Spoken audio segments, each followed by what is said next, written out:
Hello and welcome to the Line's Best Bets podcast. We are going to give you 15 bets, 5 apiece that are going into our accounts here or that maybe are going to end up in our accounts for the Super Bowl. Matt Brown, Steven Anders, Adam Candy coming to you. Without further ado, let's get right into this so we don't keep you here. We're going to have the full breakdown later in the week, so be sure, if you're not already, subscribe to the channel. Go ahead, subscribe, get in, get notified whenever we put the full game breakdown in there. But I'll kick things off here, guys. I have Chiefs plus 2 or better as a best bet of mine for this Super Bowl. I'm big on the Chiefs in this game. I think that there is a path for the 49ers to win this thing by double digits. I really do. Like, if things go off script of how I think that the game is going to go, I do think that this could get off of the rails. But if the Chiefs stick to the game plan and it works like I think, then I think the Chiefs can control the clock, melt this thing down, and get a fairly slim margin of victory here over the 49ers, controlling the ball, running the ball a ton. And we'll get to that as I get into some of my other plays as we look at our best bets this week. But give me Chiefs plus 2 or better. Steven, number 1 for you, buddy. We're sort of in line here because I have Chiefs team total over 23.5. And for me, this is more about the 49ers defense. Full disclosure, I am a 49ers fan. I am hopeful that they can finally win their first title since I was a little boy and Steve Young was breaking records with Jerry Rice against the Chargers in Super Bowl 29. But something's wrong with this defense for the 49ers. If you look at their EPA and success rate from the wild card round against the Packers and compared it to what the season averages were across the league in the regular season, it would have ranked bottom 5 in that wild card round. Divisional round. Sorry. And then the championship game against the Lions, it got even worse. Again, if you took the EPA and success rate of the Niners defense against the Lions and compared it to what teams did during the regular season, it would have been dead last. So I think Mahomes has a very good chance to slice up this defense. I don't know if it means they're going to win the game. I mean, I'm sure it's correlated that if the Chiefs score more than 23.5 points in this game, there's a pretty good chance they're going to win. I'm not ready to make that declaration yet. I'll make my final decisions on the Megapod later on this week. But for starters, I am confident that the Chiefs will score points and go over 23.5 on the team total, Matt. Adam, number 1 for you, my friend. So you'll hear that throughout this, I'm going to take a slightly different approach in that I'm looking for some plus money shots that I think have a better than average chance of coming home for our 5 bets. I'm going to start with the first one with Christian McCaffrey, 2 or more touchdowns at plus 245. Now, this one has a little bit of math behind it. It's pretty simple from the way it's gone this year. In 39% of 49ers games this year, Christian McCaffrey has had 2 or more touchdowns. This bet puts the probability at 28%. If I can put an 11% bump in my pocket, I'm going to do that. So Christian McCaffrey is going to be a part of any game plan for San Francisco in any game state. So it's one of those things where I don't need to know very much about how I think this game is going to go to know that Christian McCaffrey will be a big part of it. Number 2 for me, Isaiah Pacheco over 65.5 rush yards. I feel like this is a very heavy rush approach from the Chiefs, at least early on, to see if they can get it to work. We saw the Packers have success on the ground against this 49ers team. We saw the Lions have a ton of success against this 49ers front. We know that Chase Young, as much as he can get after the passer, he can't defend the run for anything. And so I think we see a ton of Pacheco early on. And if it is working, I think we see a lot more of Pacheco as the game continues on. So 65.5 rush yards on the over. Now, by the time you watch this, could be 66.5, could be 67.5. I think that's fine too. We're going to cut it off as we get a little bit higher than that, but anything up to about 67.5, I would take on over Pacheco rushing yards. Number 2 for you, Steven. Kind of a derivative in the totals market here. Both teams to score 20 points at minus 110. Now, I've given you the handicap for the Chiefs offense already, and I'm taking the team total over there. So let's do the 49ers offense now. Yes, there have been some concerns in the first half of both of these playoff games, but let's look holistically here at the big picture of what this 49ers offense has been. This has been an offense that week in and week out, if you want to bet their team total, it's usually lined around 30. That's how good they've been. The offensive ranks for the Niners this year, first in overall DVOA, first in rushing EPA against the Chiefs defense that I might add is 28th in rush defense by EPA. The Niners offense is first in rushing success rate. They are number one in dropback EPA and success rate. This is a historic offense for the 49ers.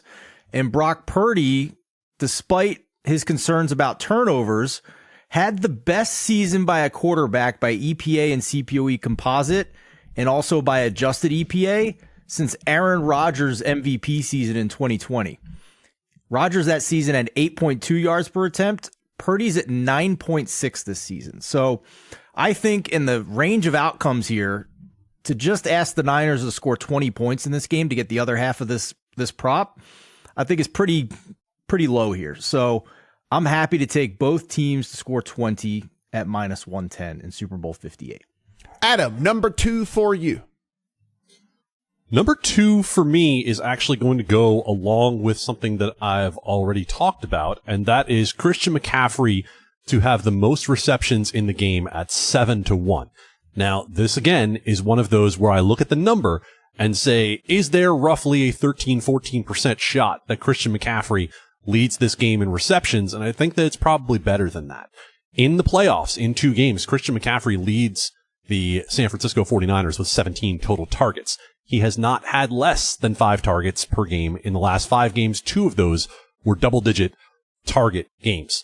If you look at the San Francisco 49ers for the season, McCaffrey is up over 80. It puts him in a big bunch, a little bit behind Brandon Ayuk, but that's the whole idea here, right? Is that we're looking for something that has a little bit of extra payout for a probability that we think is better than what's on the board. The leak is quite obviously Travis Kelce. We know that. That's why Travis Kelce is the favorite in this market. But it's 7-1 with the way Christian McCaffrey is going to be involved, especially if we think that Steve Spagnuolo is going to blitz at the rate that he blitzed in the previous rounds. Christian McCaffrey is either going to be a dump-off option or a screen option for San Francisco. Number 3 for me, if I like Pacheco to go over his yards, how about I go ahead and take Isaiah Pacheco to have the most rushing yards in the game? This is basically a head-to-head between him and Christian McCaffrey, and so I think the number isn't indicative of his actual probability of getting there. Like I said, if the game plays out like I said, currently lined at 16.5 carries is Isaiah Pacheco. Currently lined at 18.5 carries is Christian McCaffrey. If the Chiefs control this game a little bit more, if the Chiefs are leading in the fourth quarter, we're going to get more Pacheco carries. We saw him get 24 last game. So that 16.5 becomes 18, 19, 20, maybe 21 carries for Pacheco. And then on the 49ers flip side here, if they are trailing, obviously they're going to at some point have to give up on just banging the rock with McCaffrey. So maybe that 18.5 becomes 17 carries or 16 carries. And if that's the case, if we're leveling the playing field a little bit more, yeah, McCaffrey's been more efficient over the entire course of the season, but down the stretch, Isaiah Pacheco has been very, very good and efficient running the ball.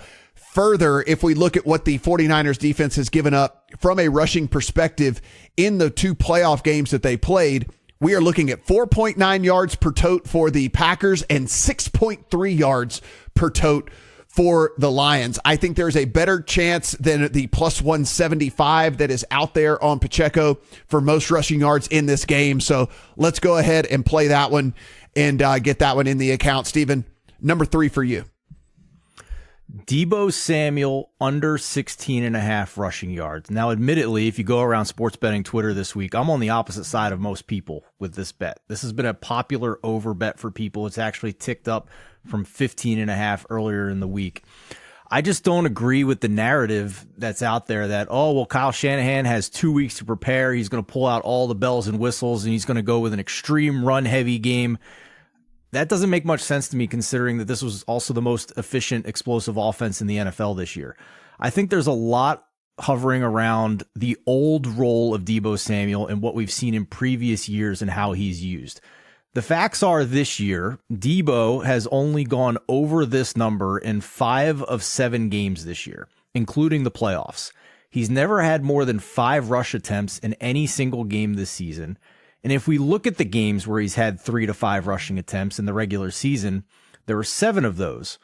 In 4 of those 7, McCaffrey played fewer than 80% of the snaps. He was either dinged up or resting, or it was a blowout and they didn't need him. Whatever the reason was, there was a correlation between McCaffrey not playing basically almost every snap and then Debo getting some work in the backfield. So I don't believe that's going to be the case in the Super Bowl. I would be surprised if McCaffrey takes a single snap off if he's healthy enough to play every single snap.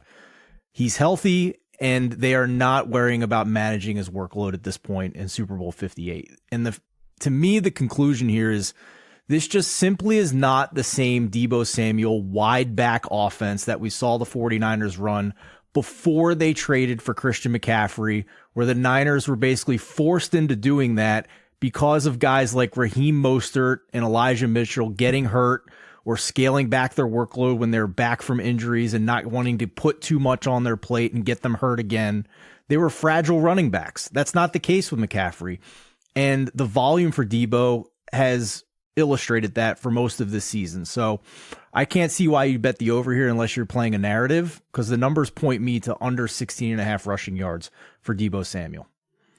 Adam, number 3 on your docket. The 100% opposite of what Steven is playing, in that I like, as my long shot among these 5 bets, Debo Samuel to be the leading rusher in the game at 40-1. Now let's be clear. I do not think it is likely that Debo Samuel is the leading rusher in this game. But I do think there's better than a 2.5% chance that Debo Samuel, as one of the few players who is guaranteed to get the ball in his hands at some point on a rush, and with the ability that he has to break it open, that's where we're playing this thing. Again, do not play a full bet size on this. I will not be. But when I look at where the 49ers are right now, the market says Debo Samuel is going to get at least 3 carries, right? You're paying a lot of juice right now to go over 2.5 carries for Debo Samuel. The things that are drawn up for Debo Samuel are not drawn up to get 5 yards. They're drawn up as home run hit plays. And in a game in which we are talking about teams that have running backs that, yes, certainly can break one. Christian McCaffrey can break one. So can Isaiah Pacheco. I like the long shot potential of Debo Samuel just as someone we know who's going to get the ball. And the market is telling us that at 40-1 to break one and be on top of that pile. Number 4 for me is another rushing prop, and this is actually a quarterback rushing prop. I'm going to take Brock Purdy over 11.5 rush yards. We have a Chiefs defense that plays an incredible amount of man defense, and not only do we have a Chiefs defense that plays an incredible amount of man defense in which those defenders are going to have their back turned to Brock Purdy, and we've seen his willingness to take off in the playoffs as it is anyway. Secondly, they blitz a ton and they get a ton of pressure. Now, while that can be a good thing for making his life miserable passing the football, while that can be a good thing for maybe getting some sacks across the game as well, what can also happen is if you get all that pressure, if you do all that blitzing and you don't get home, it creates pretty big, massive running lanes for quarterbacks. And now we don't think of Brock Purdy as the same guy as Josh Allen or Lamar Jackson or anything. But if you look back, even in college, he had a propensity to take off running a little bit. And while he didn't do it a ton all season long this year, he has shown that this is the playoffs. He's leaving it all on the line.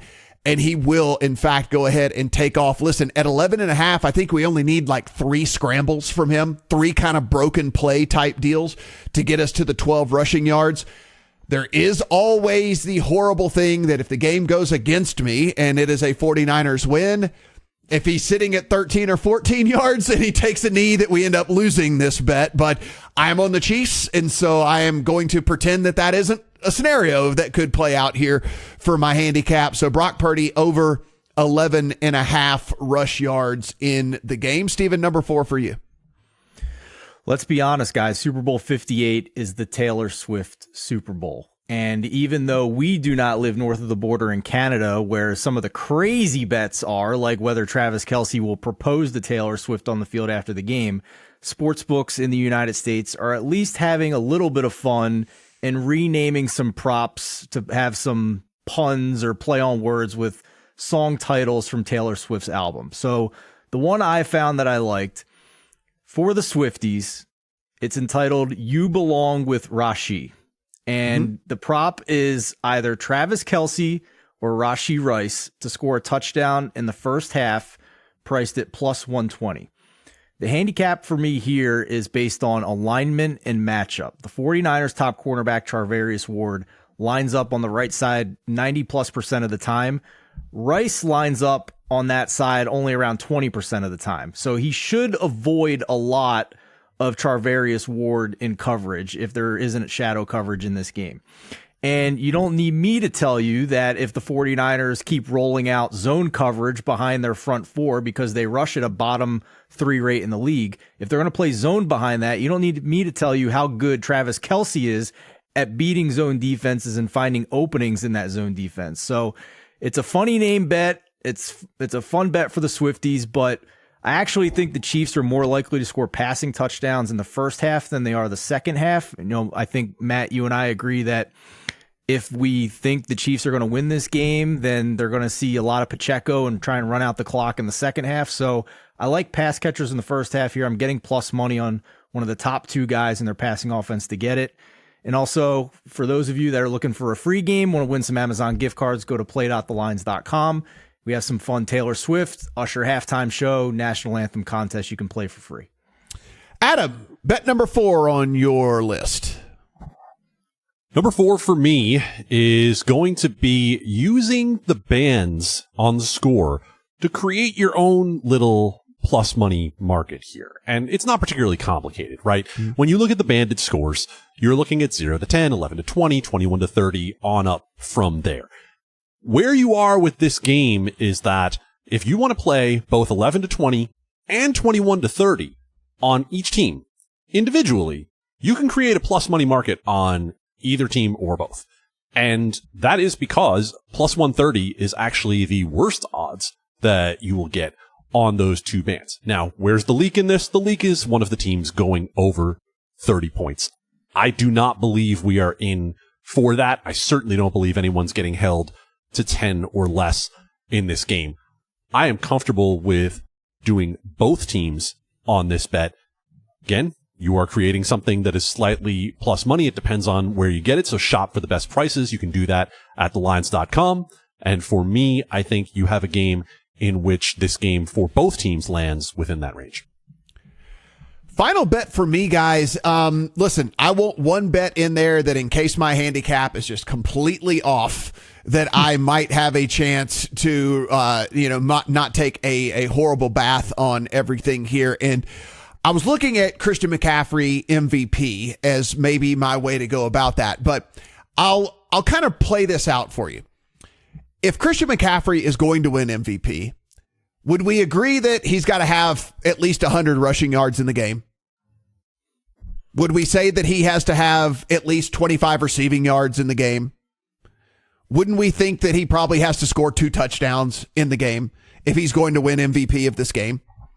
Most likely, in most scenarios, Christian McCaffrey, for a running back to win MVP in the Super Bowl, has to have a pretty monster game for it not to go to Brock Purdy. So instead of playing plus 450 on Christian McCaffrey to win MVP, you can just play Christian McCaffrey 100 plus rush yards, 25 plus receiving yards, and 2 plus touchdowns, and that comes out to plus 675. So you're actually getting a same game parlay that is much more juicy than just Christian McCaffrey to win the MVP. So I ended up going Christian McCaffrey 2 or more touchdowns, Christian McCaffrey 100 plus rush yards, and Christian McCaffrey 25 plus receiving yards. Again, that comes out to plus 675. If you don't want to be quite as aggressive, you can go 90 plus rush yards or 80 plus rush yards. It will still get you a better price than the Christian McCaffrey winning the MVP market that's sitting out there right now. So that is how I went about that one. My kind of cover my rear end if my handicap is completely terrible for this game. Steven, what's your final bet? Very horse racing betting strategy of you, might I add. Like, you're not into the ponies, but like that is something that the horse racing degens do all the time, the cover your ass bet. So kudos to you, sir. All right. So you and I think both agree that the starting running backs for each of these teams are bell cows at this point. Yes. They are getting the vast majority of the touches. And We haven't been able to say that about a Super Bowl in quite some time. In fact, the last Super Bowl MVP was Terrell Davis in 1998 on the Denver Broncos. So you talked about McCaffrey. I'm going to talk about Pacheco a little bit here and expand on that with my Super Bowl MVP betting strategy, which is basically to take the Chiefs' three biggest weapons and hope that we get a Super Bowl where Patrick Mahomes is not the MVP if the Chiefs win the game. So Kelsey 17-1, Pacheco 35-1, Rashee Rice 60-1, split 1 unit on those however you would like. And the reason for that for me is that this version of the Chiefs offense is the best chance you're ever going to get, I think, to have them win the Super Bowl and it not be Patrick Mahomes be the MVP. In fact, in my opinion, over their last 4 games, their 4-game winning streak, including the playoffs, I don't think I would have made Mahomes the MVP of any one of those games. Week 17 against the Bengals, he had 245 yards and just 1 touchdown. In that game, Pacheco had 165 total yards and a touchdown. Rashee Rice had 5 catches for 127 yards. I think one of those 2 guys would have won MVP. Wild card round against the Dolphins. Mahomes had 262 yards and 1 touchdown, 41 rushing yards.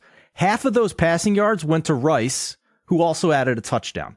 Divisional round against the Bills. Mahomes only had 215 yards and 2 touchdowns, but Kelsey caught both of those touchdowns on 5 catches for 75 yards. Pacheco, again, over 100 total yards and a touchdown. AFC Championship game. Mahomes only had 241 passing yards and 1 touchdown. That touchdown went to Kelsey, who had 11 catches for 116 yards and a touchdown. You get my point. Like, this is not the same explosive, huge number for Mahomes offense we've seen in years past. So at these prices, I'm going to take my shot that if the Chiefs win the Super Bowl, there's a better chance than we've ever seen of one of these other guys getting the MVP. Adam, your 5th and final bet, my friend. All right, let's enjoy ourselves a little bit on this one. At plus 165, and again, shop the price, see if you can find something better. That's the one that I found at the moment. The team to score last wins the game. No on that one. Think about the way that both of these offenses can move the ball.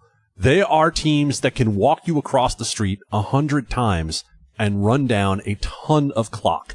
Can you see a scenario in which one team is down multiple scores and either gets a touchdown or gets a field goal, gives the ball back to the other team, and watches them march 7 minutes down the field to kneel it out at the end of the game? Can you see that at a 37% clip? Because that is what this bet is priced at plus 165. I believe that there is a better chance than that, considering we also just happened to see that with Kansas City and Baltimore in the AFC Championship. I like the price as much as anything else on this. And again, if you can find better, absolutely go for it. Guys, everything we do absolutely free. Hit that subscribe button down below. Content all week long, all the way up until kickoff. So be sure, take advantage of all the free stuff that we're doing here on the channel. If you go to thelines.com, upper right-hand corner, there is a Discord button. That is also absolutely free. So be sure, go in and chat this game with everybody that's going to be betting. If you have not already taken advantage of the prop finder, you hear the numbers that we're mentioning on here. You want to make sure you're getting the best number. You want to make sure you're getting the best price.